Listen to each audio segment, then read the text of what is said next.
mistook her for a Swan. Emergency broadcasting system. Welcome, fellow shut-ins. Good to see you.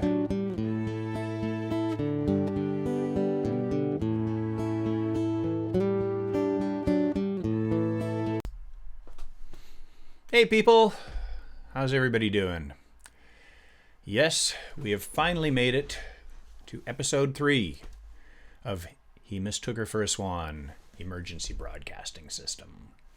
Imagine that. Yes, we're still broadcasting here from Lower East Side, West Side actually, Suckville. It sucks on both sides, basically. It doesn't really matter if you're out east or west. It still sucks. We're still kind of locked down here, and it's kind of horrible, but we're reaching out. We're trying to keep in touch. Got a pretty good episode for you today. We finally made contact with the bunker. He mistook her for a Swan bunker at an undisclosed location, where the other half of He Mistook Her for a Swan, Colleen, is holed up. And we managed to, through the miracle of technology, do a duet. So we are going to do what I think of as the Stairway to Heaven of English folk. We are going to do She Moved Through the Fair for you. And sending that out to everybody, but also especially my friends in Salmon Arm, who I know particularly love that song. But so that's going to be great. Very excited about that. We're going to kick that off pretty soon. Other exciting stuff. It is National Lookalike Day. So go find somebody that looks like you and have a day. I don't understand it, but it's a thing. Okay.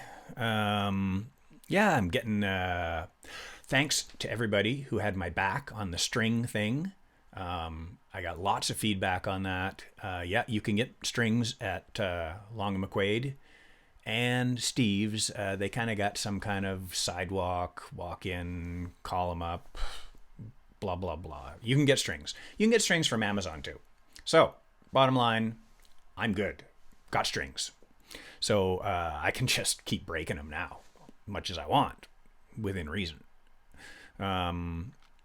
Other great stuff going on. Our good friend Sam and Janie have a little bit of a anniversary coming up.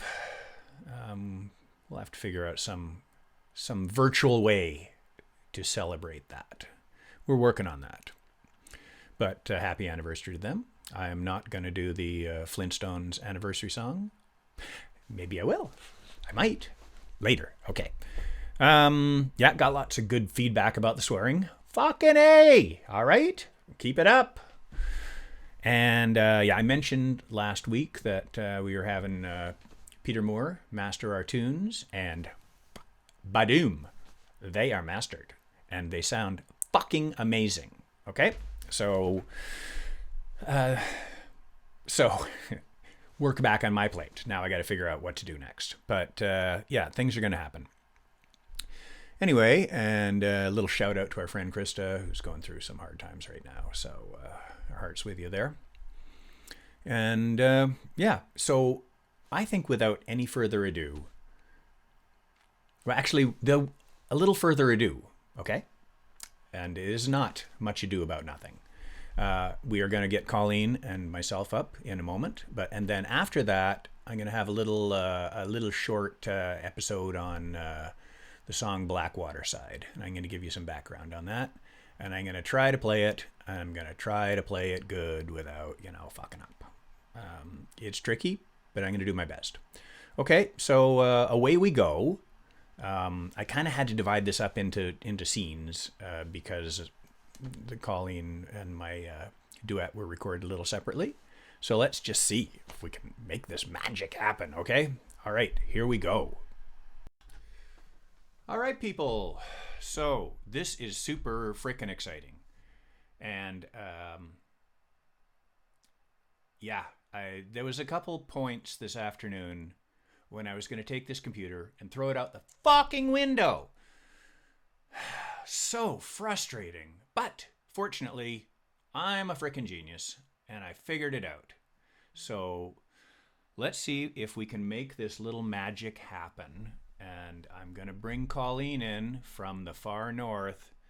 This is coming over highly secure encrypted channels through multiple Tor sites in outer Sakistan, which is the only place where the internet is still free.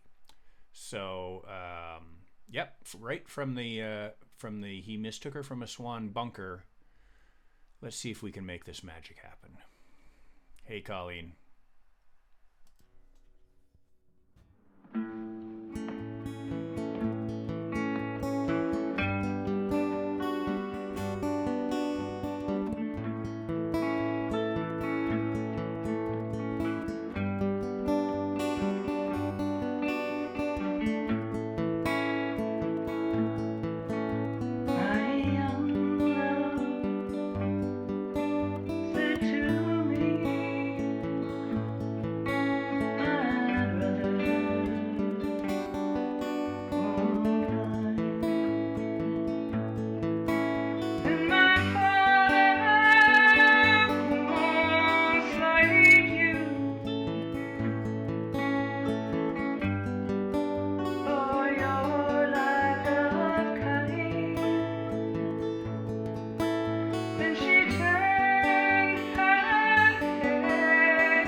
Well, what do you think of that?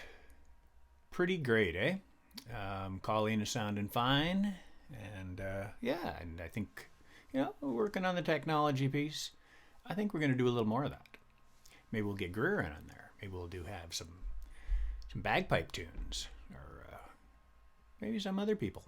Anyway, I was just I'm going to close off just talk a little bit about Black Waterside. Okay, so a lot of times at our gigs, we'll play Black Waterside, and people will come up and say, "Wow, I love that Led Zeppelin song," and it makes us cranky, angry, upset. It's not a Led Zeppelin song. Well, it is a Led Zeppelin song, kind of, but I mean, okay. So there's a caper. There's a caper. Let me just give you the cast characters here. So let's start off with Anne Briggs. Anne Briggs knew this song, Black Waterside. It is a traditional British Isles song, maybe Irish in origin. Who knows? It's a mishmash of a bunch of traditional songs. It's kind of like the medieval version of a teenage Hollywood horror film.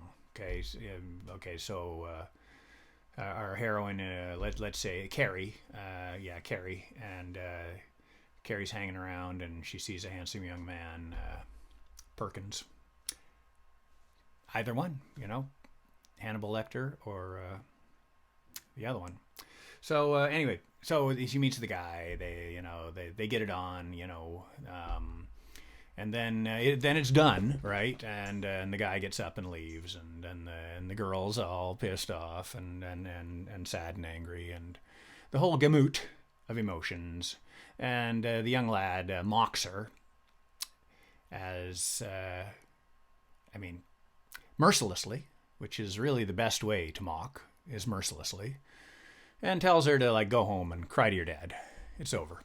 So that's the whole story. Not much of a story, but anyway, Anne knows the song. Anne learned it from some people.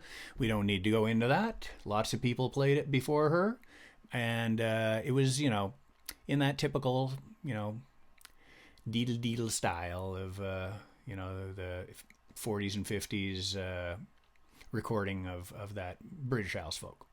So Anne is a very exacting person, and she has some pretty definite ideas about what she wants in her music. And what she wants is not what she's seeing in the English folk scene. Basically, a bunch of strummers, hateable kind of strummy folk. And she is having none of it. So basically, she goes up and sings these songs a cappella because she just can't find anybody who is up to her standards to do something interesting with it. Well, boom. She meets Bert Jansch, world's greatest guitar player at the time. Unbelievable guitar player. A magician, okay? And if Bert has ever strummed a chord in his life, I've never heard it. He's not a strummer. He's a magician of the strings here, and all you have to do is go to Spotify and you can hear it. So, Bert and Anne, they become a team. They become a powerful musical team, and she shows him this song, Black Waterside, and he goes, "Well, I think I can do something with that," and he comes up with this crazy arrangement, this thing, this.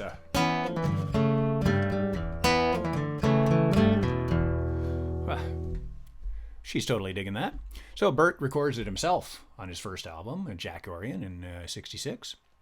All right, meanwhile, next of our cast of characters, Al Stewart. Al, Year of the Cat Stewart. Hanging about, man on the scene. In the early folk scene, we're talking 64, 65, 66. He's like host of one of the local clubs. He's a musician himself. He, in fact, is the only guest on Jackson C. Frank's album. Go figure about that. And Al's makes his own records too. In fact, I think in his 66 he put out his first album, and apparently it's the first album that says fuck. So, Al fucking Stewart. I'm not going to call him Al You're the Cat Stewart anymore. He's Al fucking Stewart.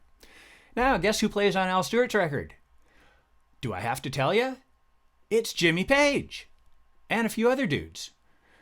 So, Al is fascinated by Bert's rendition of Black Waterside, and he's hanging around. He's got his notebook. He figures it out, sort of. He kind of figures it out wrong, but yeah, I mean, he figures it out.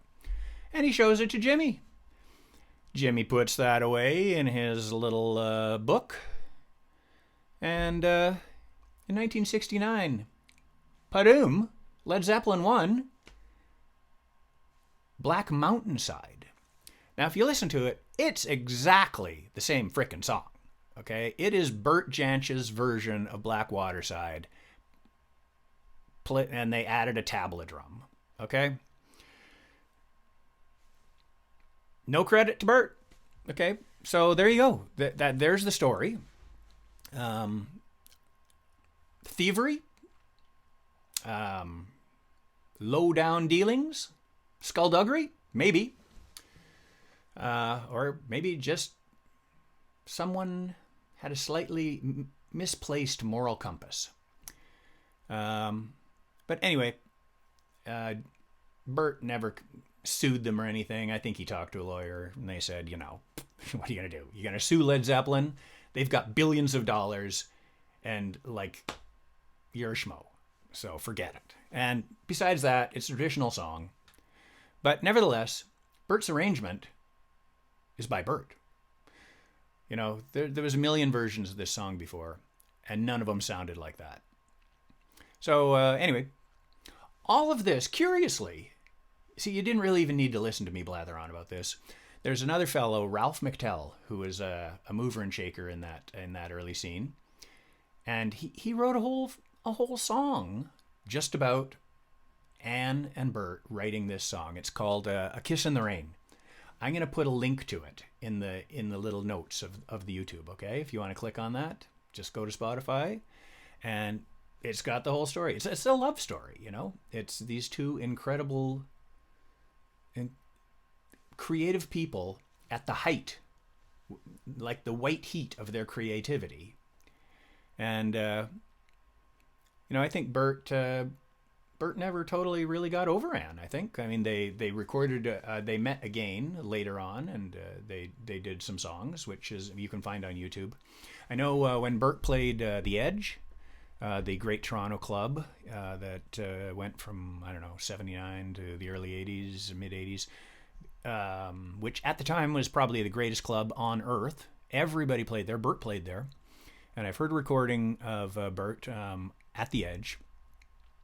And he introduces Black Waterside by saying, here's a song by one of my most favorite persons I've ever met in the world. And he says, you probably wouldn't know her. And then he pauses and he says, oh, maybe you know her. Her name's Anne Briggs. And she was the most amazing person. And she taught me this song. Doesn't that just rip your fucking heart out? Bert. Anyway, so now I'm going to try and play the song for you. Bert never played it the same twice.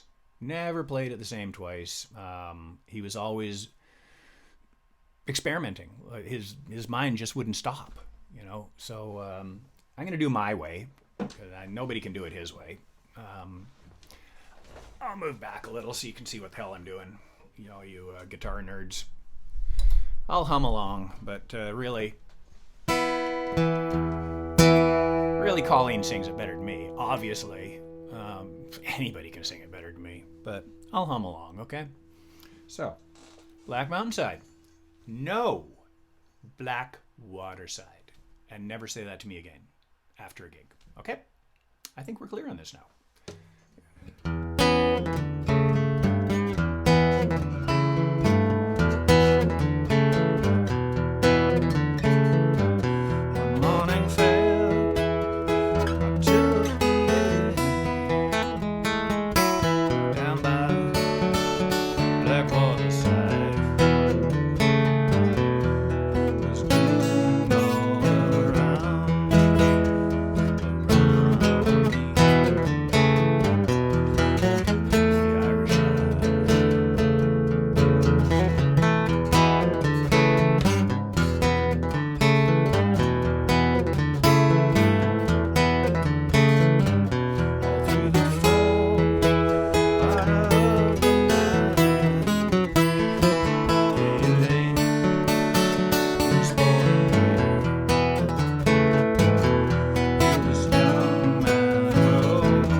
Black Waterside.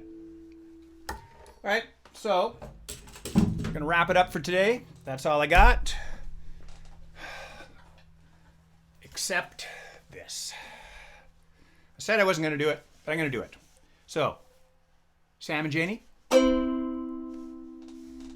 anniversary, happy anniversary, happy anniversary, happy anniversary. We are here to wish you all a happy anniversary. We are here to wish you all a happy anniversary. Happy anniversary, happy anniversary, happy anniversary, happy anniversary. Ba-doom. See you next time.